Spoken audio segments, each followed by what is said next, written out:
మొదలుపెట్టిన 2 ఏళ్లలో ప్రభంజనం. ఒంటరిగానే పోటీ చేసి సింగిల్ లార్జెస్ట్ పార్టీగా అవతరించింది టీవీకే. ఇదే బాటలో తెలుగు స్టేట్స్ లో జూనియర్ ఎన్టీఆర్ కూడా పాలిటిక్స్ లోకి అడుగు పెట్టబోతున్నారని గాసిప్స్ స్టార్ట్ అయ్యాయి. అటు తన తాత ఎన్టీఆర్ ను ఆదర్శంగా తీసుకుని ఇప్పుడు విజయ్ సాధించిన విజయాన్ని దృష్టిలో పెట్టుకుని తారక్ కూడా పొలిటికల్ ఎంట్రీకి రెడీ అవుతున్నారన్న టాక్ చక్కర్లు కొడుతోంది. ఎన్టీఆర్ పొలిటికల్ అరంగేట్రం ఎప్పుడు?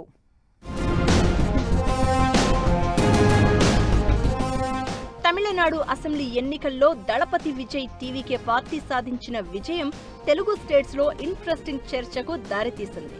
సినీ స్టార్ అయిన విజయ్ తన పాపులారిటీని రాజకీయ శక్తిగా మార్చి అటు డీఎంకే ఇటు అన్నా డీఎంకే కూటమికి సవాల్ చేసి మరీ సక్సెస్ కొట్టారు. యంగ్ టైగర్ జూనియర్ ఎన్టీఆర్ కూడా సీనియర్ ఎన్టీఆర్ బాటలో నడవాలని ఫ్యాన్స్ గట్టిగా ఆశిస్తున్నారు. హీరో నందమూరి తారక రామారావు 1983లో టీడీపీని స్థాపించి తెలుగు రాజకీయాల్లో పెను సంచలనం సృష్టించినట్లు జూనియర్ ఎన్టీఆర్ కూడా కొత్త పార్టీ పెట్టి తెలంగాణ, ఏపీల్లో కొత్త చరిత్ర రాయొచ్చని గాసిప్స్ బయలుదేరాయి.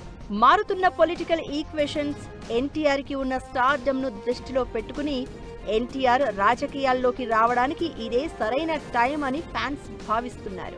యూత్ జెన్జీలో కొత్త నాయకత్వం కోసం ఉన్న ఆకాంక్షలు జూనియర్ ఎన్టీఆర్ ను ఆలోచింపచేస్తున్నాయని టాక్. సీనియర్ ఎన్టీఆర్ లాగా తన సొంత పార్టీతో అడుగు పెడితే నందమూరి వారసత్వం, మాస్ అప్పీల్, సినీ ఫ్యాన్ బేస్ ఆయనకు భారీ బలమవుతాయని అంటున్నారు ఫ్యాన్స్.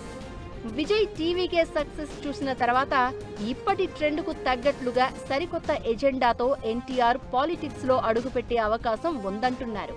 2029 ఎన్నికల ముందు ఎన్టీఆర్ కొత్త పార్టీ ప్రకటించి రాజకీయ సమీకరణాలు పూర్తిగా మార్చేస్తారని జోరుగా ప్రచారం సాగుతోంది. అయితే ఎన్టీఆర్ సినిమాలపై ఫుల్ ఫోకస్ చేస్తున్న ప్రజెంట్ పొలిటికల్ వ్యాక్యూమ్ ను చూసి ఆయన కూడా ఆలోచనలో పడ్డారని టాక్. ఎన్టీఆర్ పొలిటికల్ ఎంట్రీ ఇప్పట్లో ఉండబోతోందా లేక ఫ్యాన్స్ ఊహాగానాలు మాత్రమేనా అనేది రాబోయే రోజుల్లో తేలనుంది.